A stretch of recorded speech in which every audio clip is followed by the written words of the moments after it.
A fleumática staphysagra. Aquela que leva desaforos para casa.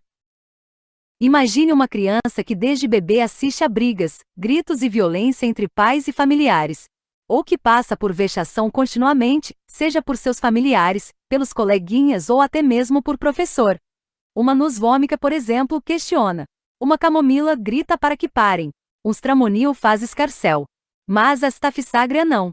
É realmente aquela que leva desaforos para casa. Mas não é como o ópium que deixa pra lá e entra em seu mundo imaginário que o faz esquecer esses ataques. Ela leva para casa o desaforo e depois de horas, chora escondido de raiva por não ter respondido, se defendido, enfim, por não ter feito alguma coisa. Isso não significa que ela deixou pra lá por ser uma pessoa 100% pacífica, muito pelo contrário. Ela tem um turbilhão de raiva por injustiças cometidas contra ela, com sensação de que foi apunhalada, misturada com indignação. Pare para pensar. Todos esses sentimentos sendo suportados por anos. Muitas das staphysagra's estão nessa vida desde a primeira infância. Ela leva os desaforos para casa, não por ser covarde e medrosa não, mas para não explodir em crises agressivas, inesperadas, inapropriadas e incontroláveis, porque ela quer passar uma imagem perfeita dela mesma em concordância com aquela desejada pelos seus próximos. E o problema é que chega um momento que ela pode explodir por acontecimentos que costumeiramente não seria motivo para ataque de explosão. E qualquer ninharia a deixa chateada. E ela luta para não ter que explodir, pois ela sabe que a explosão naquela situação será apenas a gota d'água, o bode expiatório. Precisa passar uma imagem impecável à sociedade, não deixando transparecer a miséria interior. Essa aparente sensação de orgulho nada mais é que uma imagem extremamente desvalorizada de si mesma. Sente uma culpa e vergonha do que lhe aconteceu no passado. Mas que passado tão cruel seria esse? Qualquer acontecimento que o lembra da sua humilhação e vergonha. Quais situações de humilhação ou vergonha podem ter sido a causa? Injustiças, situações de violência física, e diria principalmente violência sexual e decepções amorosas. Abrindo um parênteses, sobre decepções amorosas, podemos nos lembrar de Drosera. A diferença é que Drosera, depois dessa decepção, passa a não confiar em mais ninguém ou que dificilmente confiará. Já a staphysagra guarda uma mistura de mágoa, raiva e indignação que leva para o resto de sua vida.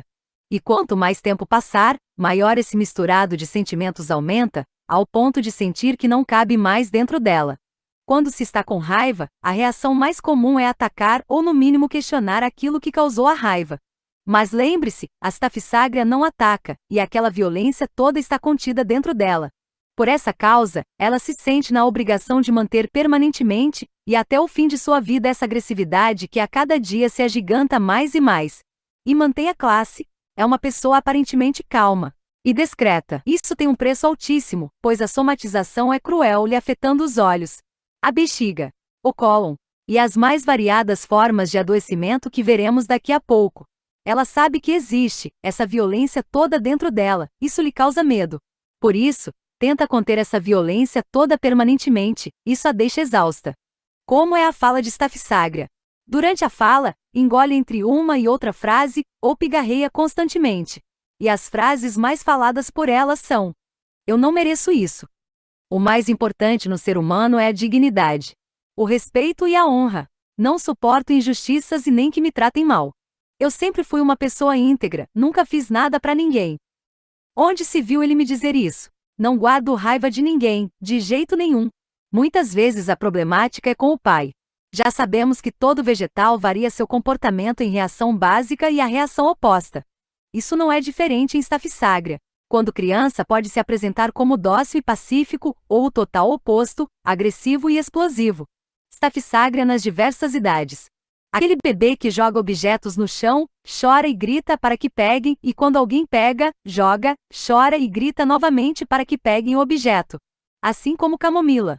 A criança maiorzinha de 3 a 6 anos começa a se controlar e pode se apresentar como dócil, não violenta, com a emoção contraída. E caso os pais a interroguem muito, ela poderá se derreter em lágrimas subitamente. Quando começam as aulas é a típica criança que é a santinha na sala de aula, estudante modelo.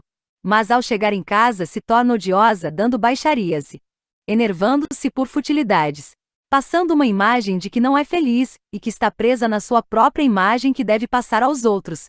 Com muita facilidade encontraremos crianças tafisságrias em famílias onde os pais são autoritários ou com mães abusivas, e quando há a junção dos dois, isso piora muito o quadro dessa pobre tafisságria.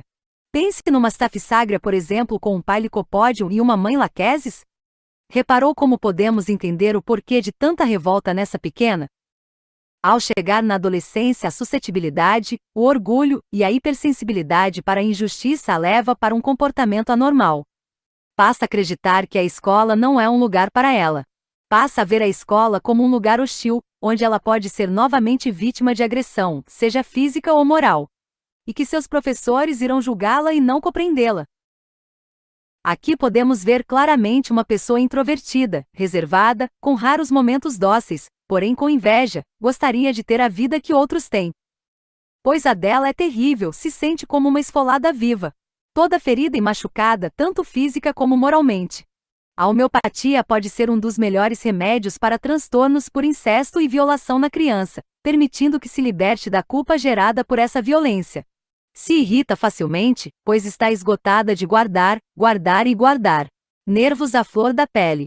Irritada ao extremo e se sentindo culpada por isso, o que lhe causa muitos aborrecimentos.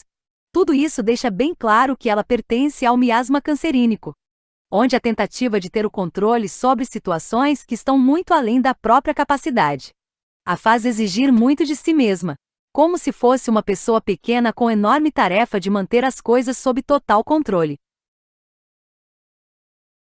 Gostaria de ouvir mais da tafisságria? Para saber como é o adoecimento físico dela, falaremos dos adoecimentos mais comuns nessa personalidade, tanto na cabeça como nos olhos, bem como aparelhos digestório, urinário e circulatório.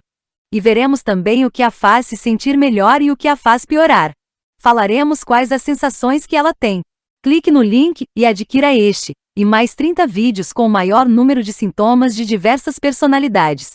Conheça-se melhor, e conheça quem está perto de você para poder entender melhor as atitudes tão raras e peculiares que cada um de nós temos.